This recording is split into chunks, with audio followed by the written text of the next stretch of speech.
organiser la démocratie. Il nous reste à faire les élections. Il nous reste à mettre sur pied la méthode et le cadre que représente la Constitution. Il nous reste à, si on pouvait employer une image, il nous reste à prendre notre ligne de vol. On peut dire que notre avion a décollé, que le train est rentré, mais il reste à prendre l'altitude pour prendre la ligne de vol.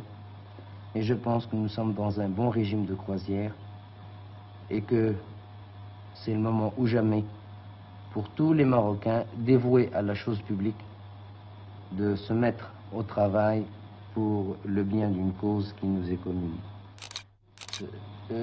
Toute cette atmosphère d'équivoque va enfin disparaître, car il y aura une lice où alors tous les boxeurs pourront jouer un jeu loyal et devront affronter leurs idées et leurs plans. Ce sera le Parlement.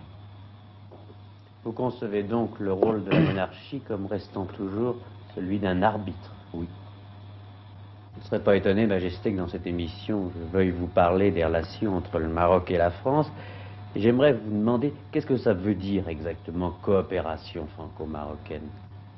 Cette coopération, j'en ai parlé très longuement avec le président de la République française, le général de Gaulle.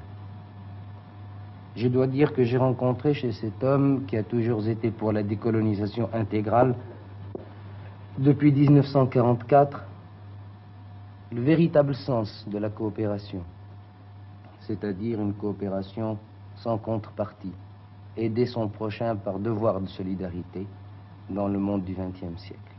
Et je dois dire que Paris est toujours demeuré, tant sur le plan officiel que sur le plan privé des Marocains, comme étant une sorte de cour d'appel à la liberté, à la fraternité et à la compréhension.